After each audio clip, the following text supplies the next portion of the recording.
I have a medal, a medallion, a pendant, a yellow star. When the Nazis invaded Holland, they forced all Jews to wear these stars to ensure our separation from the rest of the community. As a small child, I wore this with pride, unaware that it promotes discrimination, hatred against the Jews. This yellow badge showed the rest of the community. Rich children cannot attend public school. Rich families are banned from theater, shops, parks, restaurants. Rich citizens could be brutalized if they were not home by curfew time. If Jews were caught without these stars, we faced death. We only had these stars to remind us that we were not alone in our struggle to survive. Now, despite the humiliation and the intolerance that we suffered because of the star, I still treasure mine. It traveled with me to Bergen-Belsen concentration camp, but I was not one of the 1.5 million Jewish children who perished. I survived, as did the star. I've kept it with me as a symbol of strength, and it continues to remind me of the importance and the needs for tolerance, openness, accepting others who look different from us, and hope for a better future. When you study the history books,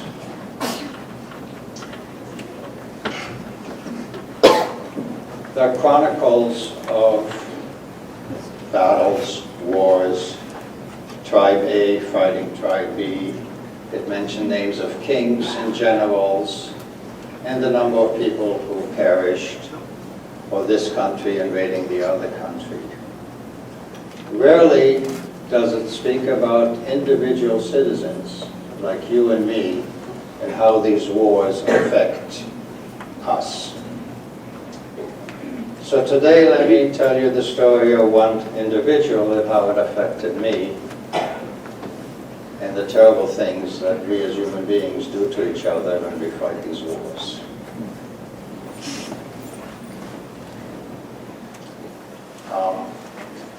It says that I'm a professor of physics emeritus at UC, but I was not given a blackboard here today, so we know equations.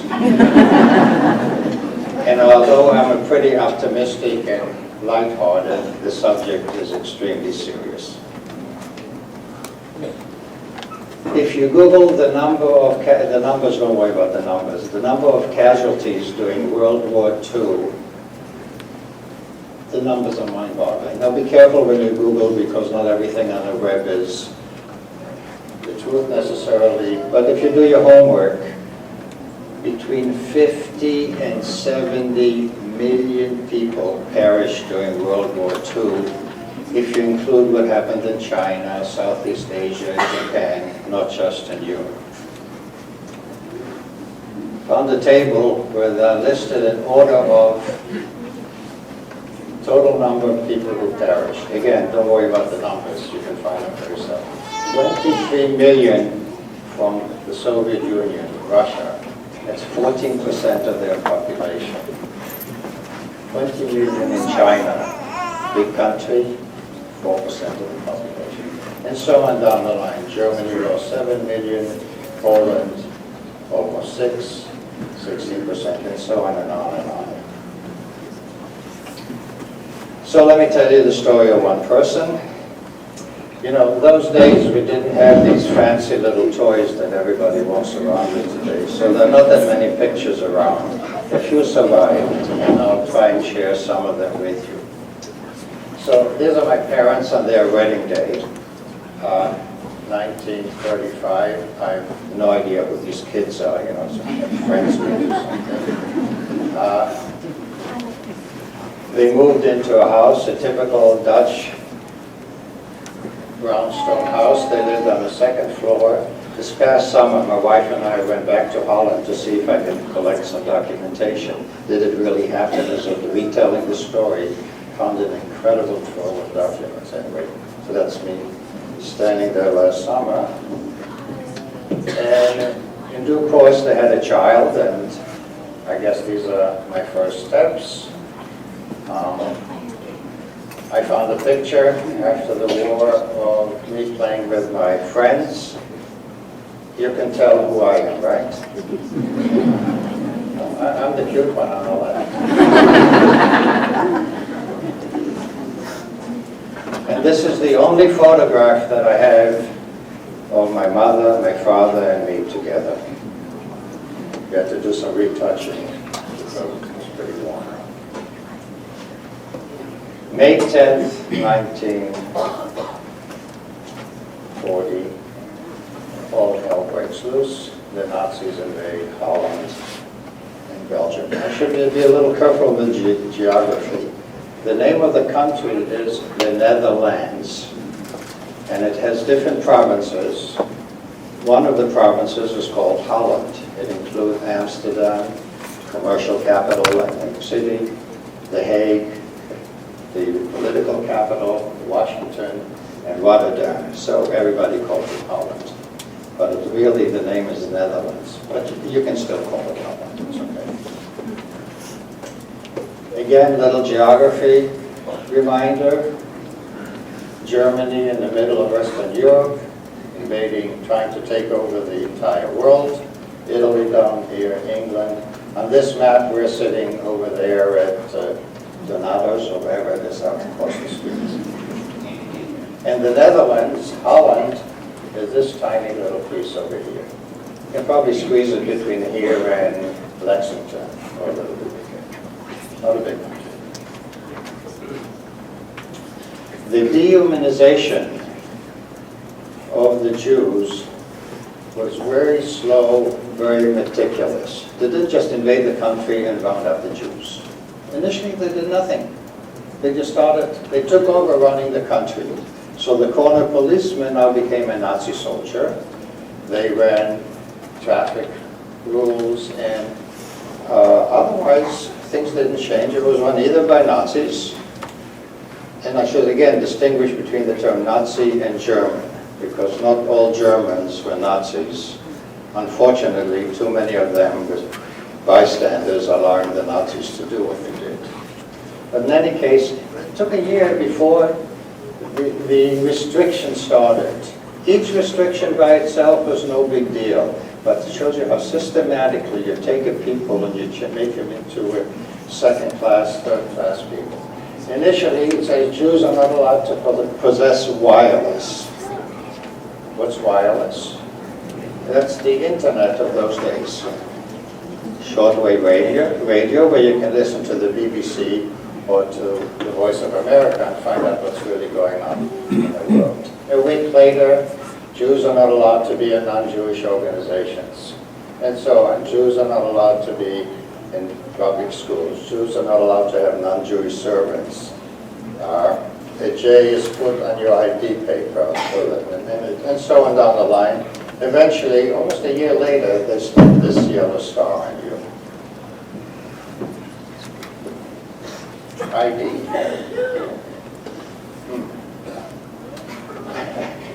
Key part is missing from this side. The side of the slide has been chopped for technical reason, but there's a big J on the side here. You don't know how lucky we are in this country that we are not required to carry a government-issued ID. Yes, for those of you kids when you get to be 15, 16, the driver's license has become our ID. But it's not something mandated by the government. You travel anywhere else in the world, a policeman can stop you and ask you for your personal passport. Travel to Paris, go to a hotel, what they do, they take your passports, they write down the information that goes immediately to the local police. Hopefully the Patriot Act will not get us to that stage, but we're lucky we don't have that. Anyway, so you get a new ID. Okay, no big deal. And if you're a Jew, they stamp a J on it, which unfortunately has been cut on this image. Again, as a Jew, no big deal. You're not embarrassed or ashamed that we're Jews, just like in this country. And so each item by itself was no big deal. So you figure, well, you know, there's a war going on, eventually it'll be over and all of this nonsense will stop. Of course, that didn't happen. Later on, you have to wear the star. This says Jew in Dutch. The J is like the Y sign, so this is Yod. And kids can only go to schools. Other kids like that. Then one day, they start rounding up Jewish men. Even that could almost be acceptable, supposedly for labor camps. Well, you know, a war is going on, and an army needs tents, uniform, bullets, and what have you. So you take the enemy manpower, you put them as slave laborers. At that point, my father was taken away. Of course, later we discovered that he ended up in a place called Auschwitz, from which he never returned. A few weeks later, they started to round up not just men, but women, children, babies, old folks. If you haven't been suspicious by then, do you need those at labor camps? That's the point at which more people went into hiding. I imagine many of you are familiar with the story around Frank. Yeah. Quite a few. That's the point at which Anne Frank and her family went into hiding in a loft above a store which they owned in the city of Amsterdam. I lived in The Hague, the capital, and my mother and I went into hiding at the same time into this building, which I discovered this summer, which is an infirmary which had a child care center associated with it. So whenever Nazis or suspicious people came, my mother was up on the top floor lying on a bed feigning some illness. We were able to hide like this for about 6 months, but then we too were discovered and started to be dragged from one place to another, ultimately ending up in Burlington. I found this record in the documentation center in the Netherlands. They have a documentation center for the Holocaust and other genocides, you know, name you genocide of the week of what's going on around the world. And I'm a kid, about between 4 and 5 years old. It lists, it's me, Fenichel, Heinrich. I was born Heinrich. They don't have Henry in the Netherlands. In fact, my mother used to call me Heine. And when we came to the US, we got that reaction. So it got changed to Henry. The line that's crossed up there, and that is the address that I showed you before in that picture where we lived. Then, of course, when we went hiding, you don't advertise where you're hiding. We were captured. For a while, we were sent to Amsterdam to some address. Edam is shorthand for Amsterdam, just like NY for New York. And so on information. The top 15 by 43, that's the 15th of May 1943, we were taken from Amsterdam to Westerbork. Westerbork is a transit camp on the border of Holland, the Netherlands, and Germany. And from there, they shipped the Jews further out east. BB stands for Bergen-Belsen in red, 1st of February, 1944, when we were taken to Bergen-Belsen. I mean, mind-boggling, the records they kept. I found this in a history book. The profile of this woman over here is a splitting image of my mother. Well, if that's my mother, then that could be me. Now, whether it is or it isn't is not critical. It shows you what was involved. You were told in 15 minutes you have to be down on the sidewalk. with your belonging, you're going away to some camp. There was no summer camp. My mother, we didn't have the fancy backpacks that everybody has nowadays. She took a pillowcase, tied some ropes on it, I stuffed it with my toys and stuff, and that was my baggage for our trip. On a scale of, if you had a star system for camps, Westerbork was pretty high, multi-star. No death places, no gas chambers, dormitories with triple-decker, and I was with my mother. Remember, I'm a kid at that point, about 5 years old. And it's nice and clean, and it was run, in fact, internally by a Jewish commission. It was more like a ghetto than a camp, meaning that Jews were inside, you couldn't go out, but the whole internal operation was run by a Jewish committee who assigned jobs for the adults during the day. They had a little kindergarten for the kids, which I remember, and so forth. Except that every Tuesday they had to line up on the order of 1,000 people, maybe 900, 1,200 people at the train station. They were loaded up on cattle cars heading east, most of whom never returned. So clearly what you try to do is not be on that Tuesday morning list for the trip east. So let me take a break here to a different part of the story, the miracle as to why I'm alive today. Well, all of this is going on in Europe. In fact, starting in the 1860s, there lived a group of Christians, fundamental Christians, southern Germany, who believed that there ought to be a Christian presence in the Holy Land. So they sent emissaries, not missionaries. They were not there to convert the Jews and the Arabs who live in Palestine at the time. They created little German villages. You know, the trees were planted equidistant from each other, all the houses, nice red roofs in this bedlam where you had donkeys and camels and sand running around. If you go to Jerusalem today, there's an area in town called the German Colony, and you can see that it looks like it is sort of a Germanic village. That's what the Templars built. They would live there for a few years, then they would go back to Germany, but some would stay, get married, and so forth. Again, proper German dress, 1910 in this bedlam, you know, desert setting. This is a part of the village that they call Sarona, and what is now surrounded by Tel Aviv, by the city of Tel Aviv. City fathers decided to preserve this, to tell the story, and the area is now a place for boutiques, restaurants, and a place to go relax, surrounded by skyscrapers. Again, a little bit of history. Until World War I, 1900, 1910, the whole Middle East was run by the Turks. It was called the Ottoman Empire. After World War I, the British and the French took over and created countries that weren't there before.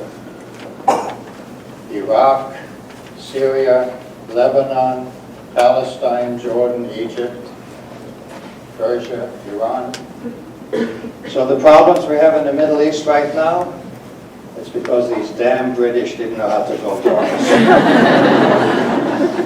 Really, I mean, look up here on the top part. You have Kurdish people, Kurdish background, partly in Syria, partly in Iraq, Turkey, and so why not create a little Kurdistan over there? You have Shia, Sunni, and so forth. I found not a little while ago what the country would have been, the Middle East, if you divided according to ethnic backgrounds. And you would have 14 countries. Even Saudi Arabia is chopped up. That's a different lecture, so let me move on. Okay, so we're back in, at that point, I'm in Westerbork, the Netherlands, Holland, and they have Templars in Palestine. Palestine is run by the British. So you have Germans in Palestine. The Nazis rise to power. Many of the men, Templar men, went back to Germany to fight for the cause. Did they know what they're getting involved in? But then they have Jewish friends, Arab friends. Why would you go to Germany and fight with the Nazis? Some of them were probably good Nazis. The men that didn't go, the British rounded up and shipped them off to Australia, where they're still today, meaning there's a Templar colony in Melbourne, Australia. So women and children remained in British-controlled Palestine, enemy territory. They wanted to go back to Germany. Somebody in the Dutch Jewish leadership in Palestine said, hey, don't just let them go. Here you have Germans in Palestine want to go back to Germany. Let's find in Germany people with a connection to Palestine and have it on a family reunification pretext exchange. And an exchange like this was arranged, and my mother and I were lucky to be included in that. We were still in the Camp Westerbork in Holland, fall 1943. Word gets around that they're looking for people with a connection to Palestine for potential exchange. Well, we had a legitimate connection, but overnight there were 2,000 to 3,000 documents appeared. Even in the toughest prison nowadays, I understand, if you bribe enough guards and what have you, you can create documents, false documents, of course. Well, we had no documents because we were in hiding when they captured us. So my mother sent word out to our neighbors at Brownstone. We had Christian neighbors who, when we were taken away, took the place over. You know, good riddance, the Jews are gone. Not really. They figured a war is going on, we're taken away, eventually it'll be over, we'll come back. So let's take it, keep an eye on it for us, the Fenichels, to come back.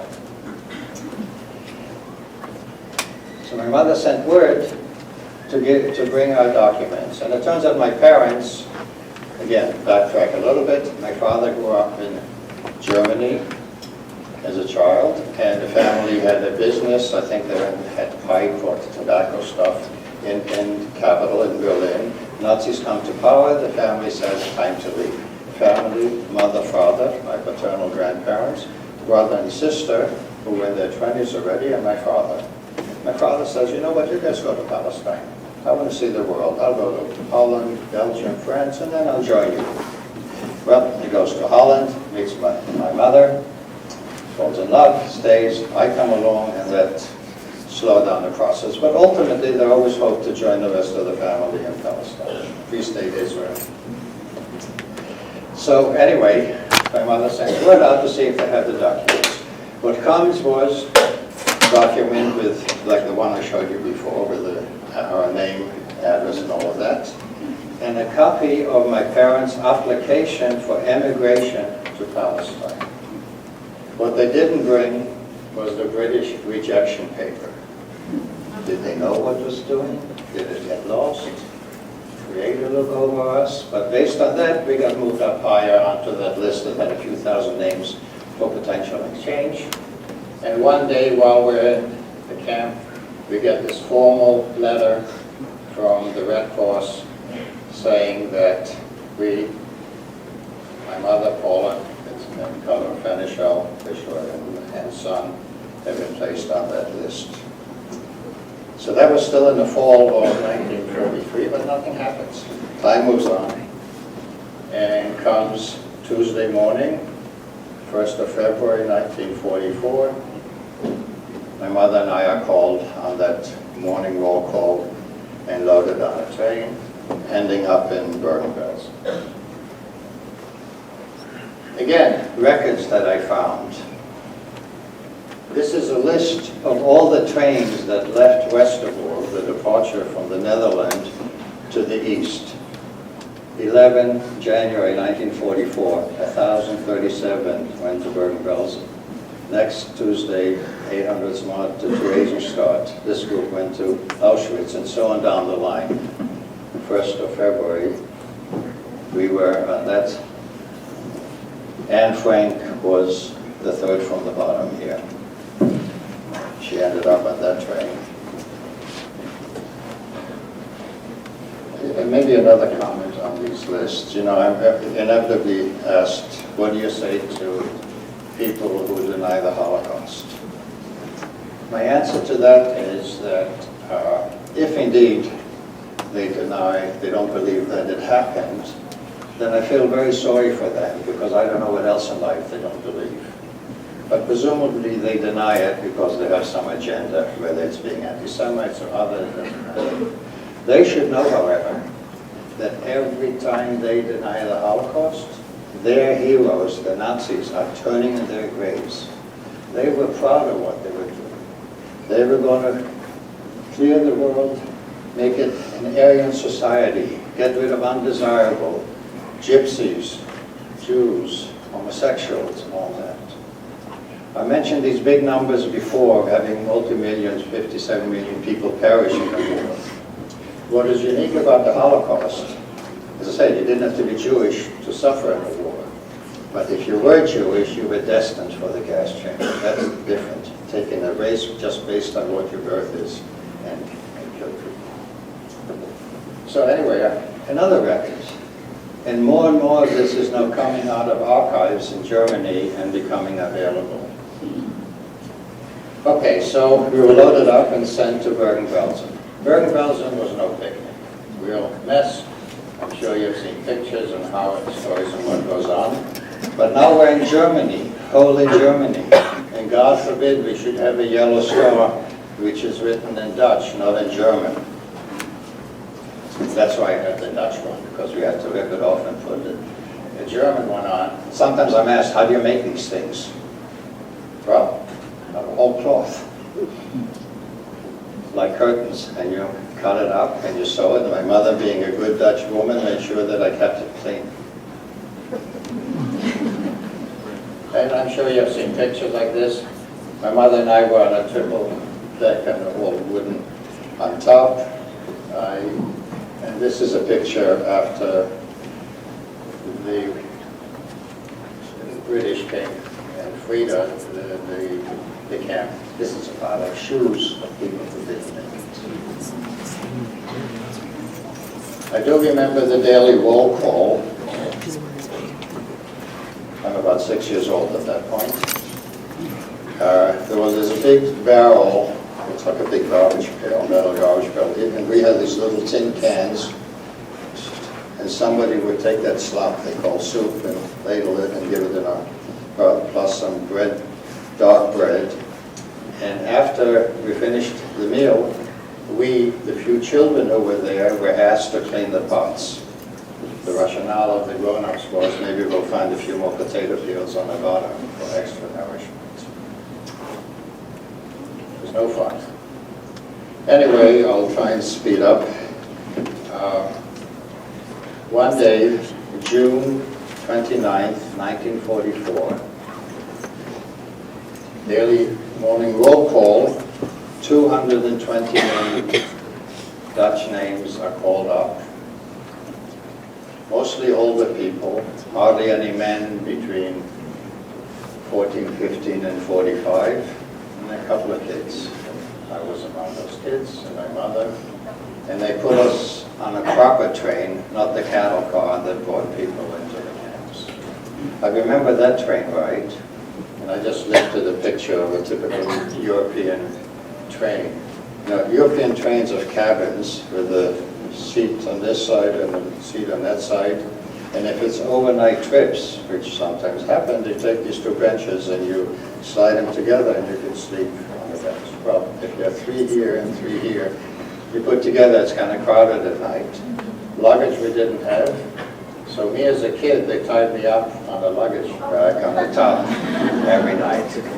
That's what a kid remembers. I remember we were on some side railing once, but then the Allies were advancing, the Nazi trains had to pass us. I don't remember why it was happening, but it was on the side railing, and a peasant outside had a basket that she had with cherries as big as tomatoes. That's what I remember. Whether she tried to give it to us or sell it to us, I have no idea. And obviously they were not as big as tomatoes. But you know, here's a kid who hasn't seen fresh fruit for 2 years. That's the memory I have, big cherries. And that train took 10 days to leave Bergen-Belsen, which is near Hanover in northern Germany. Remember, Amsterdam, Holland's over here. Follows down and it went to Vienna, Belgrade, Budapest, Sofia, basically the Orient Express route. And the actual exchange took place on the Bosphorus. Turkey has a piece in Europe, and most of it is in Asia, and they're separated by a water, and one ferry took us towards Asia, the other ferry took the Templars to Germany. I think we had a better deal on that one. And I was furious with my mother, because when we arrived in Palestine, the Free State Israel, my mother promised me we'll never be in another camp again. What did the British do? They stick us in another camp. But that was not a German concentration camp. It was a camp to be there for a couple of days, check our health, make connection with our family and the country, and so forth. And in fact, when I was there not long ago, they kept one of the barracks as a memorial, as a museum, and clearly this looks nicer than what you saw before. And we had to get a new ID paper. So this is in English. Remember, the country was owned by the British. Let me read it to you. Government of Palestine in English, and then in Arabic and Hebrew from right to left, Arabic and Hebrew. Department of Migration, Arabic and Hebrew. This is to certify that Fenichel, our last name, Vessel Paula, and son Heinrich, are basically now a residents of Palestine. So for the grown-ups, you see I'm actually a Palestinian, but that's a different lecture. I actually didn't look so bad. My mother was not in great shape, and the social workers at the time, in their wisdom, separated us. You know, nowadays you would look at this with idiocy. This woman, the struggle that she's had for the past few years to make sure her son survives this thing, and now they separate us, we come to freedom. She was sent to live with my father's sister. Remember, I told you before, my father had a sister and a brother who lived then. Sister was married, had a couple of kids. Brother was a bachelor, and she went to live with the sister and the kids, and I was sent to a children's home in,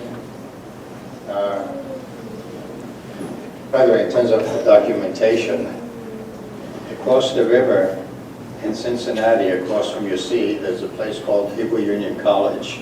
They have an incredible library, and they have every newspaper on microfiche published in Israel, probably since biblical days. But anyway, on that day when we arrived, there was a story about us arriving, and then the Hebrew one listing the passengers, and this is the second page on the first one on top, my mother did on the second one. And anyway, they sent me to a children's home in a village called Nahariya on the Mediterranean coast, on the northern border of Israel. My mother went to live with her sister-in-law and family. It was not like a prison for me. I went to school. I'm sitting, one of the guys in the front there. We went to the local elementary school. I'm 6 years old.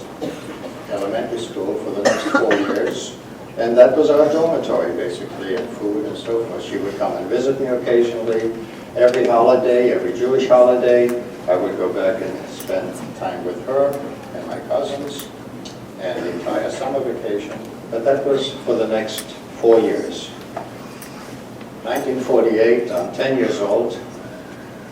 The state of Israel is born. As more Jews came to the country, there was tension between the Jews and the Arabs. Things haven't changed since biblical days. It's still going on today. And the United Nations, in its wisdom, decided that maybe we should create two countries, a Jewish country and an Arab country. By the way, as an aside, the Arabs who live in Palestine, Palestinian Arabs, are not necessarily Muslims. In fact, many of them, if not most, are Christians. They're just Arabs, they speak Arabic. That's the difference. Just like many of the Jews in Israel who were kicked out of the Arab countries, I call them Arab Jews, the Jews who come from Arab countries. Anyway, to show you what's happened since 1948, the border that the United Nations recommended was to give the blue stuff to the Jewish settlers, and the green and the pink to the Arabs. Well, I'm not so sure that the Palestinian Arabs who lived here necessarily opposed that, but certainly the neighbors did. Jordan, Syria, Lebanon, Egypt invaded the country, kicked the Jews out into the sea. Well, it didn't work out for them. Israel survived, and as a result, they lost all this pink stuff. So now when you talk about the West Bank, that's this green. This is Jerusalem. Jerusalem was going to be an international city at the time. And this is Gaza. But that's not going here. Just to let you know what's happened, my perspective of how I see what happened in 1948. The village that I was in the northern part of Israel was surrounded by Arab villages, so I remember that war better. May 1948, I was 10 years old. I remember an air raid. In the little place we lived, the home, we dug trenches, zigzag trenches in front in the sandy dunes. And I remember a Piper Cub flying overhead, siren, and a hand going out, a little hand grenade dropping. That's as scary as having a Scot land on you. But anyway, that's my memory of the war. Eventually the Israeli military came in, freed us. My mother comes and takes me, and we take a bus back to Tel Aviv, where she lived with my sister-in-law, I thought. On the way down, she tells me she got married. The fact that she got married didn't bother me so much, but she didn't get married to the person I planned for her. Who was that? My father's brother.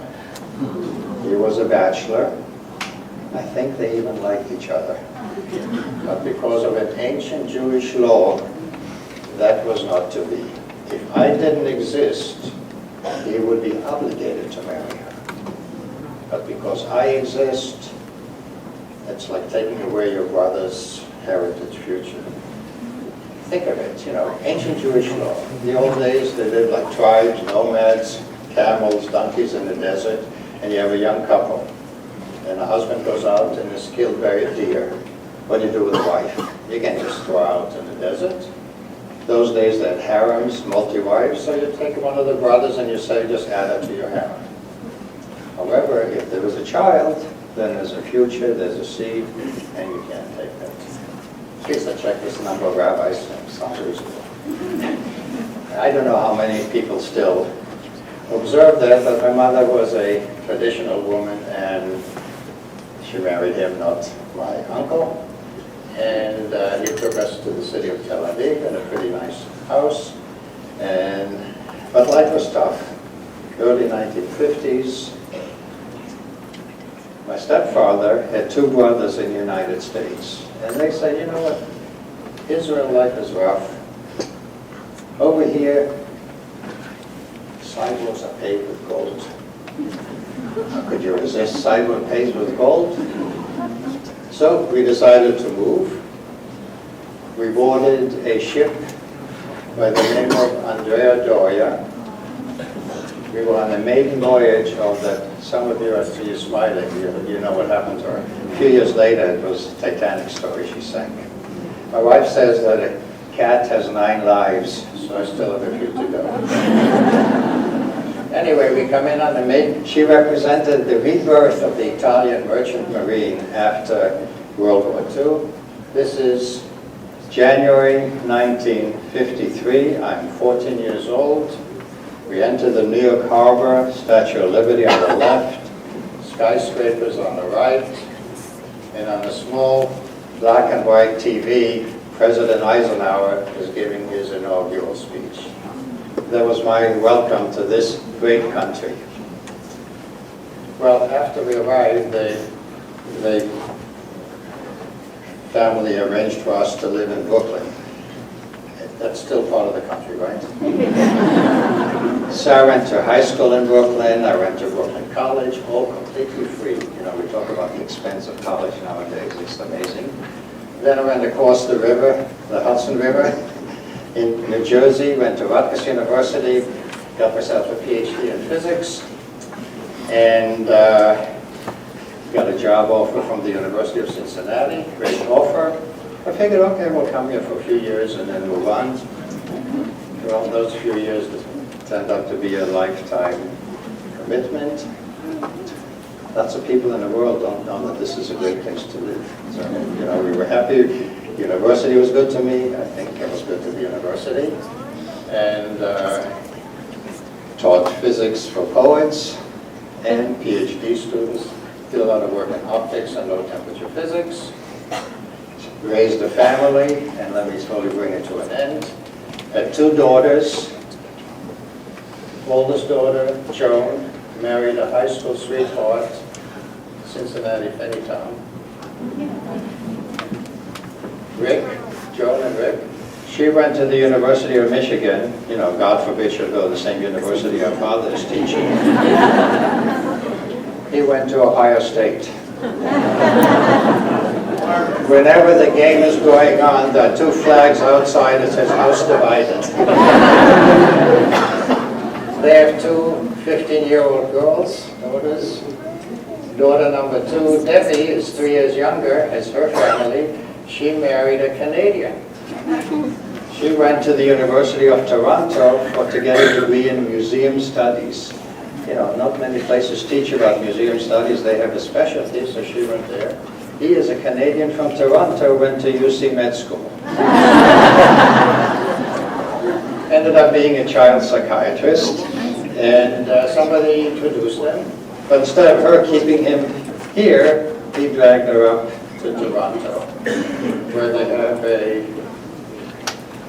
now 8-year-old and 5-year-old daughter, Jacob, getting on. Maybe fine, I should say, the only reason I allowed him to marry her is if I had anything to do with it. He was an undergraduate physics major. Couldn't be all that bad, right? He actually uses some of his physics nowadays. In child psychiatrist, how would you use physics? There may be some doctors in here. He gives his patients these little codes.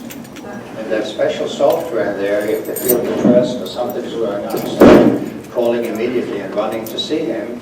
There's a whole set of questionnaires that they can punch some buttons, and that apparently relieves some of the issues without having to run immediately to see him. Pretty clever. All right, so let me conclude with this slide, and I'll read it for you. This is a poem that is attributed to Friedrich Gustav Nebel Martin Niemöller. He was a theologian, a German anti-Nazi Lutheran, and he is known for this poem. There are different versions of it. In Germany, they came first for the communists, and I didn't speak up because I was not a communist. And then they came for the trade unionists, and I didn't speak up because I was not a trade unionist. And then they came for the Jews, and I didn't speak up because I was not a Jew. And then they came for me, and by that time there was nobody left to speak up. Don't be a bystander. You see something terrible happening, your kids tell your parents or somebody, have somebody stop it. So, maybe final sentence. The last time you hear that 6 million Jews perished and 1.5 million Jewish children, I like to think of myself as representing these children.